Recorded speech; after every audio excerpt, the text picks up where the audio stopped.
Hey, good morning, good evening, good day, good time, good whatever. Hello, welcome to Motivated Entrepreneurs. I'm your host, Dean Booty, and today is episode 294. Holy shit, 294. So excited to be here this morning because I want to talk to you something about framing. It'll be very, very quick, short, sharp message because, like I said, I often talk when I don't need to talk, and I can get this point across very, very quickly. But here I go again. I was having a conversation with my wife about this, and I was saying something about I can't remember what it was about. Anyway, it was something that I felt passionately about, obviously, and I started going on about. I started making a point, and then not only did I make a point, I went on about making a point but in a different way, and then I made another point about the same point but in a different way again. And my wife was like, "Dean, do you know what? Can I give you a bit of advice?" And I was like, "No, I don't need any advice." She said, "Why do you always make a point and then I get you, I understand what you're on about, but then you have to say it in another way and another way. You have to say it three different ways." And I goes, I know this is a problem of mine. And the reason I think it's a problem is because I don't think I'm very good at making points. I don't think that I articulate myself very well. And so I need to just hammer it home and make the same point a different way to make sure I'm actually hitting that nail. Because sometimes I'm swinging with a hammer and missing. So there we go. Anyway, so I said this would be a very short message, and here I am talking about a conversation with my wife this morning. Right, so we're talking about framing. And when you're making that sales call, when you're at work, or when you have that important meeting, or when you have that interview, or when you have something very, very important, or even down to playing football. By the way, I scored an awesome goal on Sunday. My best ever goal I've ever scored in my life. Right, yeah. That's probably throwing me. So when you're playing even football or something, what you do, we all frame. So a certain situation is happening and we frame ourselves. We frame the other person. We frame them into being bigger, scarier than they need to be, than they are. So even when you're playing football, you're always thinking about the opposition. You're always thinking that they're bigger than you or stronger than you or fitter than you or better than you. When you go into that sales meeting, you're thinking about the other person. You're thinking about the other person at the end of that sales call or their in-person meeting. You are thinking about them and you are fearing them when you shouldn't be. Because why? Because you have framed them differently than they are. You don't need to do that. You shouldn't do that. So this guy I was listening to was talking about that. He said, "Do you know what I do before I get on a sales call? I imagine that other person isn't a person, it's a smurf.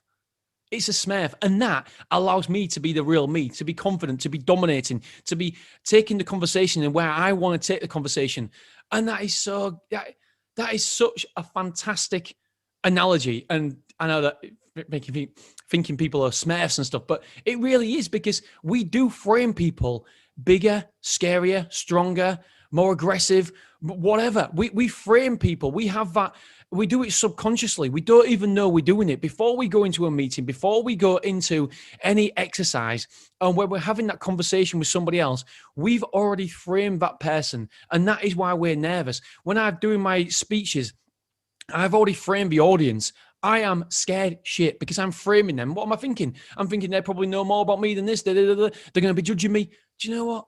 Why don't you frame things differently? If you can frame that person you're communicating with, that you're having a meeting with, that you're having a sales call with, the team you're playing, if you can frame that differently, I promise you will be more confident. But you've got to, it's a subconscious behavior.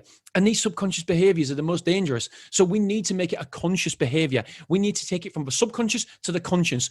And what we need to do is we need to purposely think and frame what meeting we are going in. Think about that person, think about that sales call, think about that meeting, and make sure that we frame them down. It gives us more confidence, whether it's a smurf, whether it's like talking to somebody who's naked, like people say about focus, pretend everybody in the audience is naked and stuff. That's framing. That's a part of framing.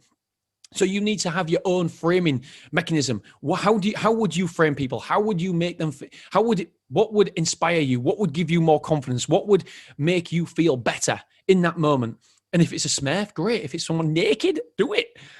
But you've got to have your own mechanism there. And I love that because so often that when I go into a meeting, when I go into a sales call, when I'm speaking to self-storage owners, I'm trying to buy the business off them, I'm framing them as big, tough, strong businessmen. Do you know what? As soon as you do that, you put yourself on the back foot. And so I'm going to start framing them as Smurfs. Why not? Smurfs. I think Smurfs, yeah, they're not scary. So it's up to you what you frame them as, but make sure you take control from your subconscious and you actually take control of that meeting, that moment. And the way you do that is by controlling your framing, controlling your subconscious and making it conscious. Okay, my friends, that is today's episode. Tomorrow, we are talking about how you rate yourself. How good do you think you are? Can't wait for that episode. All right, dudes, dudettes, have a wonderful day. And I will be speaking to you tomorrow. See you soon. Bye-bye.